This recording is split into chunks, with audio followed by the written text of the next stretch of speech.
Hi, welcome back to the channel. Well, I've been asked to do a couple of builds on the original Comet, the one that costs about $100,000 but is unfortunately withdrawn from sale, even though you can't make the Benny's version without the base car.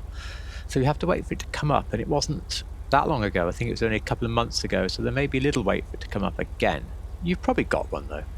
The car's mainly based on the Porsche 911 996 version, but there's bits of 997, there's some slightly Cayman-esque headlights, and there's a whole host of other parts on this car.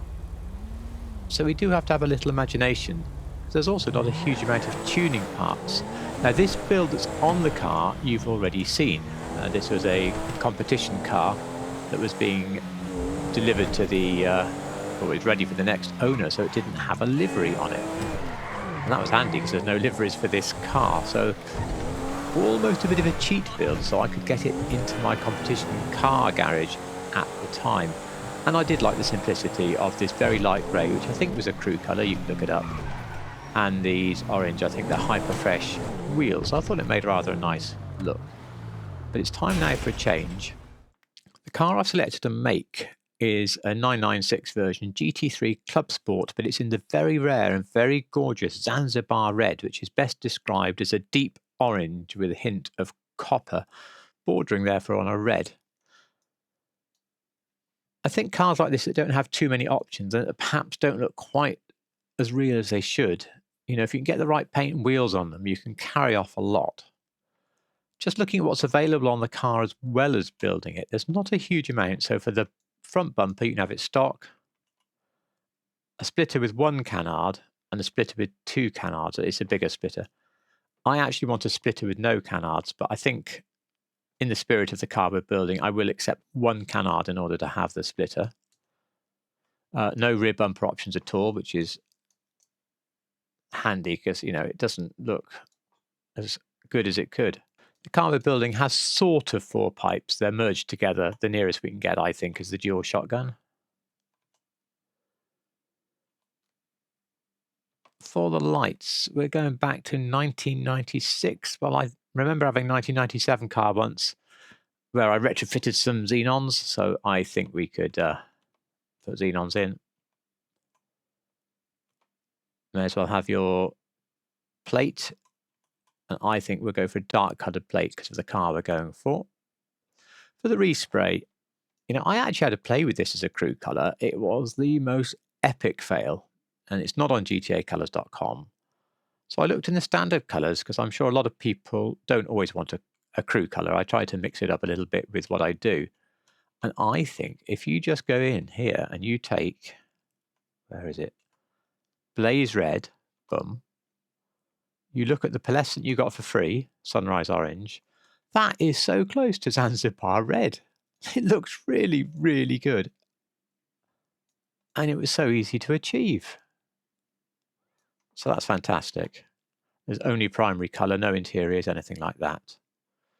For the roll cage, the cage option that comes in the car, as you can see, painted in body colour, is a full cage. The car we're building just has a black rear cage, which is so much more subtle. So I'd rather just go no roll cage.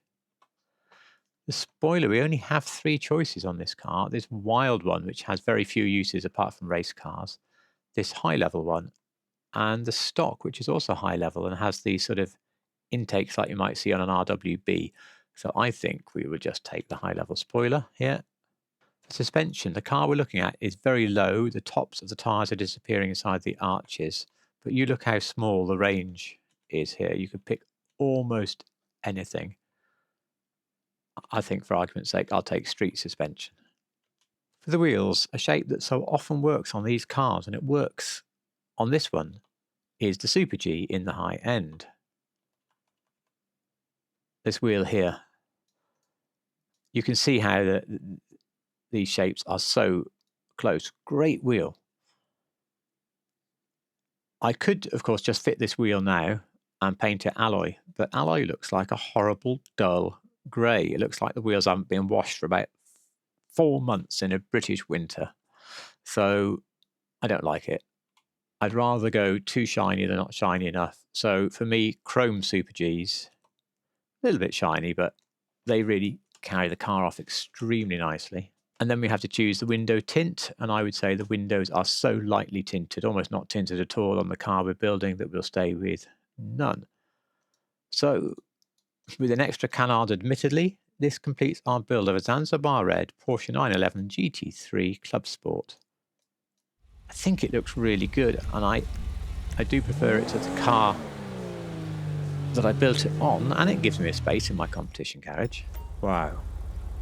Who could believe you could get it so nice with just a quick dash of GTA standard paint, $5,000. Okay, well, I'm off to my nightclub. I do have one more build now for this car that I'm going to show you. It is the build that was in the garage tour. It was the rough car, and I'm going to decide whether to put it in a separate video or in this video, so you'll soon find out. But in case I don't, thank you so much for watching this. I really hope you enjoyed it. Do like if you liked it, all the usual subbing stuff, and thank you so much for watching.